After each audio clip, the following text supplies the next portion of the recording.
Hi everybody. When you retire on a moderate budget under $1 million, the mental game completely changes. In this week's retirement, we're going to be looking at FOMO, the fear of missing out. We're also going to look at why discipline required to hold your cash reserves in a boring high-yield savings account while watching a raging bull market take place right before your very eyes. FOMO can also reveal its ugly head in lifestyle decisions and activities. Have you ever heard of keeping up with the Jonses?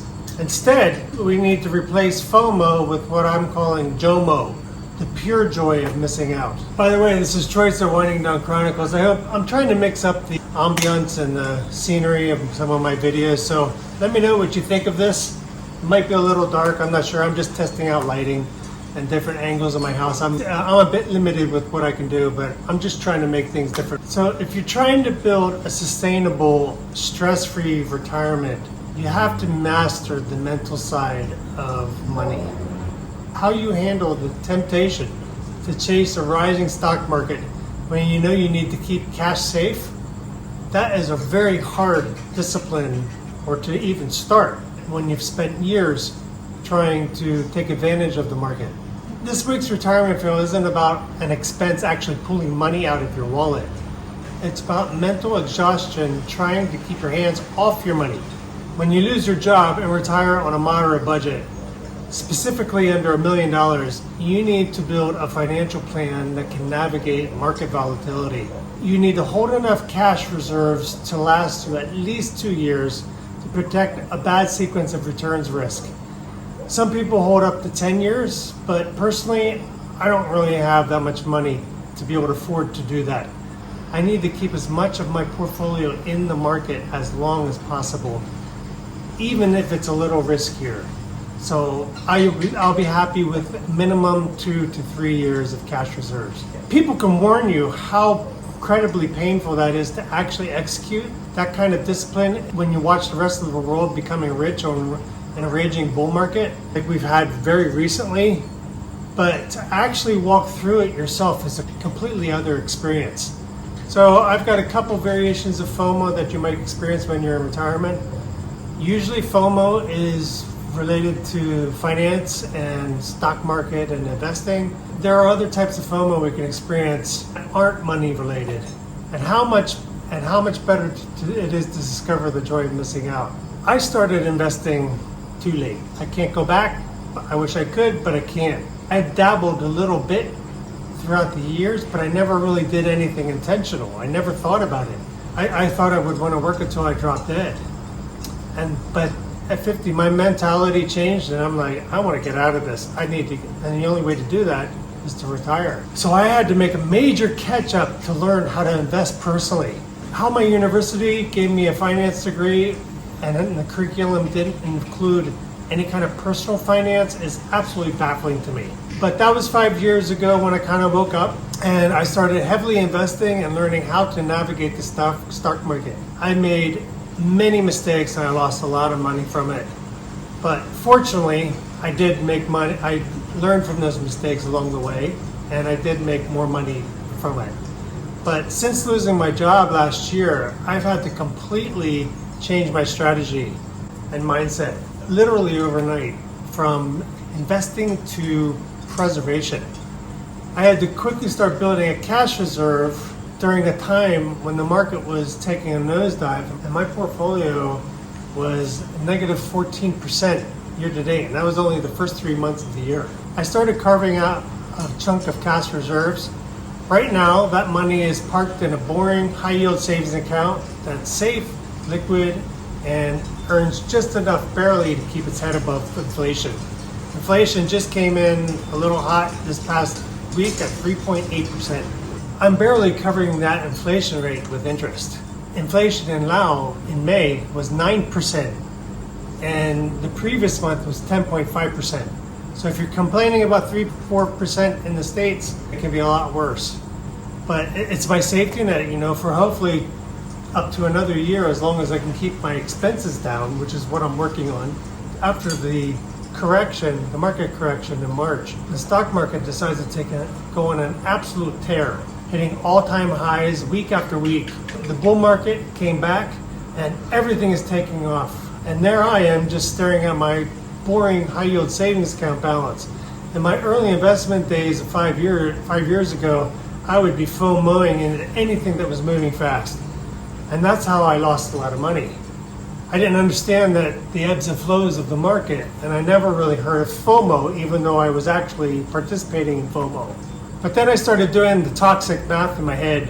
Man, if I just took half of this cash and piled it into the index fund minimally, I'd probably make an extra 10-15% by the end of the year. This cash is just sitting there doing nothing in my mind. Am I missing out on the easiest wealth building cycle of the decade?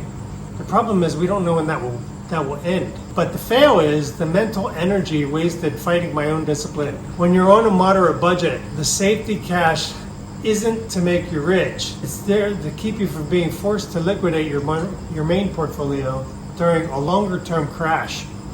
Resisting the urge to gamble your safety net on a rising market is a brutal psychological test. But every day you don't touch it, it's a quiet victory. But man, it really does test your patience. If you think the market was crazy in the last couple months, let me give you a historical perspective. Have you ever heard of the infamous tulip mania that took place in the Netherlands back in the 1630s? This was the granddaddy of all financial bubbles, much bigger than the dot-com bubble. People stopped trading goods and started speculating on tulip bulbs. Tulips, yeah, flowers. The absolute height of the insanity in 1637, a rare single tulip bulb called the Semper Augustus sold for 10,000 Dutch guilders. To put that in context, a skilled artisan or labor at that time earned about 300 guilders a year.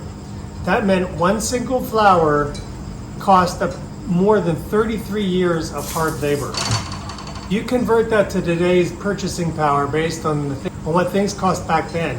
A single bulb was valued at roughly $750 to $1 million for one flower bulb that dies within days. People were literally trading their mansions in Amsterdam, their livestock, their entire family farms for a root that grows in the dirt and dies in a few weeks because of FOMO. Every guy in town watched his neighbor get rich buying a flower bulb on Tuesday and then selling it on Friday, and they couldn't stand the thought getting behind. They convinced themselves that tulips were only going to go up forever. Then around February of 1637, buyers simply stopped showing up. The market panicked, prices dropped 99% overnight, and most people were left holding an incredibly expensive bag full of dying flower bulbs. So when I'm sitting here now on a moderate budget, under $1 million, feeling the itch to break my safety rules and chase a stock trend, I have to look at myself in the mirror and ask, are you buying into a real financial foundation, or are you just chasing another multi-million-dollar tulip?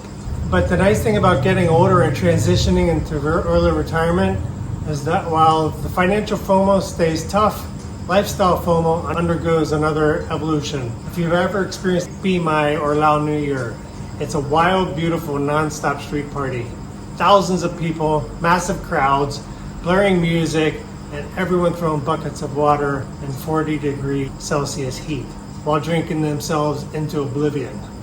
In Thailand, it's like a big wet orgy, and it's legal. When I was even 40 years old, 15 years ago, I had a blast at Be My all my years in Laos. Up until then, I partied like it was 1999. My lifestyle FOMO was off the charts. I'd be thinking, if I'm not out there getting soaked and drunk, I'm failing my experience. But the attraction to that wore thin a while ago. And this year, my wife finally is showing that there's nothing there for her anymore either. This year, we realized we wanted absolutely no part of it. We packed up the car and took a 14-hour road trip down to the deep south farmlands in rural Laos to visit family and find some quiet. While the city was erupting in chaos, we were sitting on a porch in rural Laos, swatting mosquitoes and melting in the heat, and enjoying the absolute stillness to some degree, while overlooking my wife's accident. My wife's family partied on the first night, and they had the speakers at full volume, and it was deafening in their house. They were getting loud, and fortunately, they only did it the first night. and they didn't go too late of FOMO. I didn't feel a single twinge of regret or FOMO. And this is also the same case when I hear about class reunions and other maybe get-togethers of people that I know. I don't care anymore. I don't feel like, I used to feel like I needed to try to get there, and I don't anymore. And now this is what I call JOMO. This is the joy of missing out. It's the realization that you no longer have to prove anything to anyone, especially yourself. Your energy and your peace and mind are your highest currency now, and every second of quiet you get pays dividends. I used to want music on all the time or listening to something. I cannot tell you how much I love this quiet. And it is unusually quiet in my neighborhood right now. The dogs almost started, but the baby's not here. The neighbors are seemingly quiet, thank God. Here's one that I almost did get into very recently. You probably heard of Keeping Up with the Jonses. That's that urge that you want to buy whatever your neighbor just bought, new car or whatever it is, your family, your friend, they just got something new and they're showing it off, and you start getting that temptation. When I started this YouTube channel, I experienced a variation of that. Suddenly, I'm watching other channels skyrocket in views. I felt like, wow, I'm really inadequate. My brain starts playing tricks on me, and I start shopping online for equipment. Should I buy a new camera? Do I need a new phone? Do I need a new computer? Do I need lighting because I look pale? I look like a ghost? Before I knew it, I was spending hours trying to stitch together a digital back-end system I barely understood. And my shopping cart on Amazon was several $1,000s. Fortunately, I didn't press purchase. And because I couldn't press purchase, fortunately, enough time that passed, it just hit me. I said, I left my 30-year career to escape work stress. I didn't retire early to trade spreadsheet and people headaches and endless hours of problem solving for YouTube headaches. My goal was to use my creative mind to simply document my life and share my stories. So instead, I chose JOMO, the joy of missing out. I realized that my real world credibility, my 30 years abroad, my stories, and my actual and honest numbers, I don't need Hollywood production crew to be valuable, just to be real here. So if you're looking for fancy schmancy editing and movie quality video, this channel is not for you. I'm just a simple guy using a basic technology to share real, unfiltered life.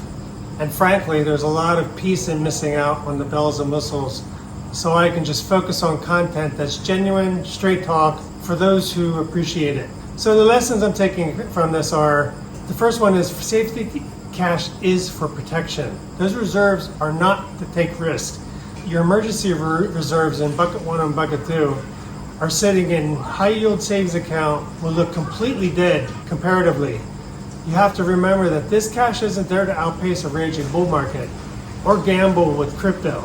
It's an insurance policy designed to prevent you from being forced to sell down your main portfolio when the market inevitably takes a breather or a nosedive. The second lesson is JOMO is the ultimate retirement luxury. The true metric of successful retirement isn't how you fit into your calendar, but how much you can happily cross off of it and not have to deal with, and having the freedom to say no without a single ounce of regret. That's your highest value. Third lesson is your strategy must match your budget, not someone else's spending problems. Most people are in debt because of fear of missing out. Is extremely dangerous on a moderate budget. It's extremely dangerous on any budget because it can get addictive. It's fatal if you're retiring on a modest budget under $1 million. And sticking to your objective, boring professional plan will beat chasing a one-in-a-lifetime trend every single time. Fourth and final lesson is don't trade office handcuffs for the creative shackle of buying unnecessary expensive equipment. Don't let the pursuit of building a YouTube channel with potential income mimic the frantic lifestyle you just spent 30 years escaping. Embrace the joy of missing out on complicated software and expensive equipment. Be content with whatever you have. Your authentic raw story is what connects you with the guy watching your video, not fancy editing of your video. So the secret to surviving retirement on a moderate budget is successfully resisting FOMO and transferring your lifestyle over to JOMO. You have to tell yourself, I'm content with my boring cash in the bank, knowing that if this reverses and crashes, I'll be okay for a while. And then with the events and parties, let them have their wild parties. I'm content with my boring porch. Retirement isn't a race to see who can accumulate the most or do the most anymore. It's about having the complete freedom to step out of the crowd and do your own thing. If you're trying to manage the real world of retirement and the psychology, expat life without the fake filters, make sure to hit that subscription button, drop a comment, and let me know what's the one thing either with your lifestyle or your investments that you're completely happily content to miss out on these days. What is your worst FOMO and what is your favorite JOMO? So this is Joyce at Winding Down Chronicles. Thanks for joining me, everyone. And that's this week's fail, so you don't have to make it.